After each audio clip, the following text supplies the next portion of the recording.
Halo, halo, apa kabar? Kembali berjumpa dengan kami, saya Rusman Arif dan Bung Rocky Gerung. Bung Rocky, polisi akhirnya menangguhkan penahanan mahasiswi ITB yang membuat meme Prabowo Jokowi berciuman. Banyak kalangan yang memprotes bahkan bersedia menjamin agar mahasiswi tersebut dibebaskan. Peristiwa ini mengundang perhatian secara luas karena polisi masih menggunakan Undang-Undang ITE untuk menjerat suara-suara kritis. Tapi ini kan sekarang mulai melipir menggunakan pasal melanggar kesusilaan. Ya memang konsekuensi dari tumbuhnya kesadaran, kritisisme, upaya untuk memahami bangsa secara utuh itu betul-betul perhatian dari dalam kasus ini ke mahasiswa kan seri demo, protes, BEM tentang kelakuan Jokowi itu sejak 2-3 tahun terakhir betul-betul memuncak tuh. Dan inti dari protes itu adalah ketidakpercayaan pada Presiden Jokowi, dasar tidak percaya itu buat tidak punya kapasitas Jokowi untuk memahami demokrasi. Dan karena itu berulang kali pemenjaraan melalui Undang-Undang ITE. Nah sekarang Undang-Undang ITE itu udah dianggap buatan dari rejim sebelumnya. Karena itu saya kira analisis saya, Pak Prabowo mengerti bahwa tidak mungkin lagi menggunakan Undang-Undang ITE atau semua jenis undang-undang yang pidananya itu terkait kasus politik. Kan presiden yang dibuat oleh anak ITB itu kan nuansanya politis, kan nggak ada dendam di situ, nggak ada soal apa kriminal di situ. Jadi perbedaan politik bisa diekspresikan melalui meme, dan itu yang ditangkap oleh sang mahasiswa itu, apalagi dia seorang belajar di jurusan desain seni rupa, di mana seni instalasi itu diajarkan supaya terlihat langsung, satirenya itu dibuatkan, segala macam topik yang berat itu dikarikaturalkan. Jadi sekali lagi Presiden Prabowo mengerti, dan karena itu sinyal Presiden Prabowo dibaca oleh aparat sehingga yang bersangkutan tidak boleh ditangkap tuh. Jadi tetap kita percaya bahwa memang ada perubahan paradigma antara kepemimpinan Presiden Prabowo dan Presiden Jokowi itu dalam soal kebebasan kebebasan ekspresi itu. Jadi ya harus diberi pujian bahwa di dalam soal yang menyangkut keyakinan tentang demokrasi, jelas Prabowo lebih mengerti daripada Jokowi. Itu dasarnya. Jadi itu kemudian menjadi semacam pegangan bahwa silahkan lakukan demonstrasi, bahkan kelihatannya pemerintah akan siapkan semacam ruang aspirasi mungkin di Monas itu, supaya setiap ekspresi bebas jujur dari warga negara itu bisa langsung dilayani oleh istana. Itu bagus betul itu kan, semacam ruang protes yang pada akhirnya tidak mungkin lagi dikriminalisasi karena disediakan ruang buat mengekspresikan protes.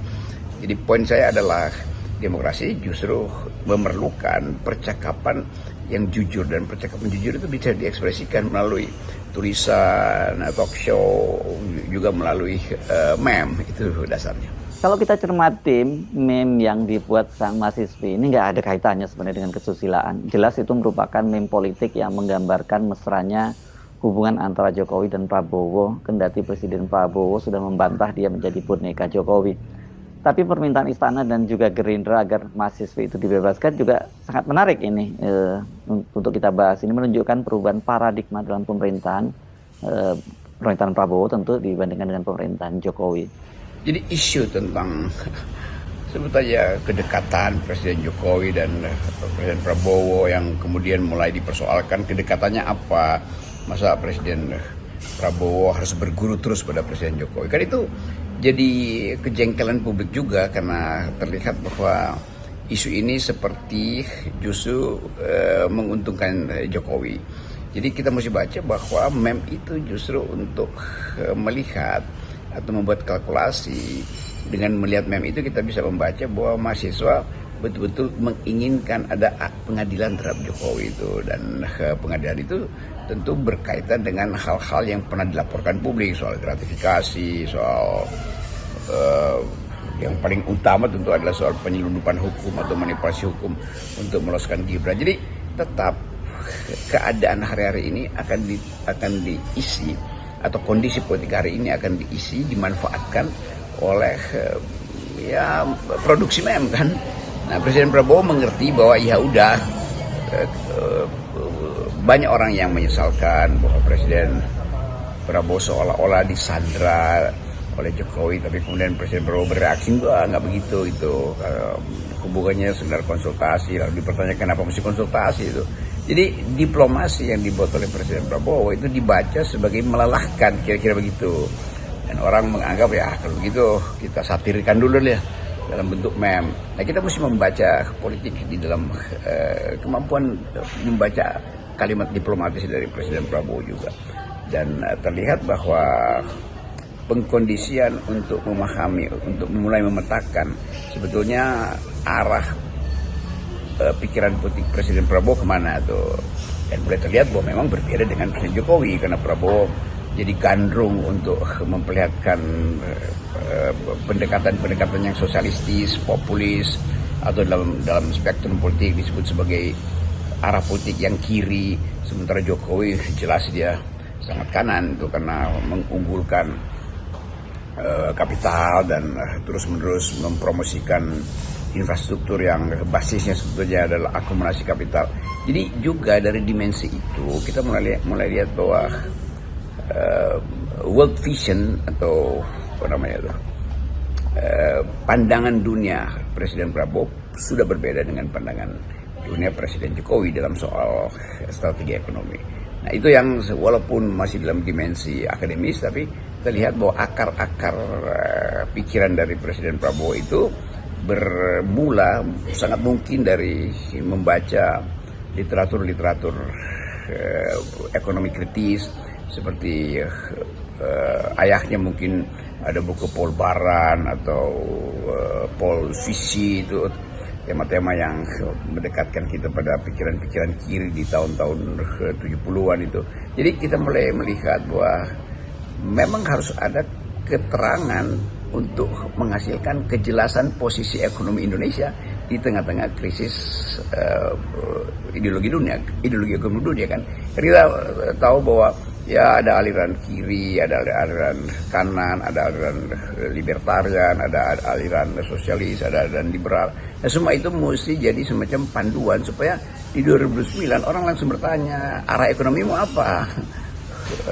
Chicago School atau Marxist School atau yang di tengah-tengah kira-kira Keynesian School. Jadi semua itu yang saya kira itu justru menarik untuk diperhatikan bahwa harus ada semacam ketetapan ideologis untuk membaca kebijakan politik dari Presiden Prabowo.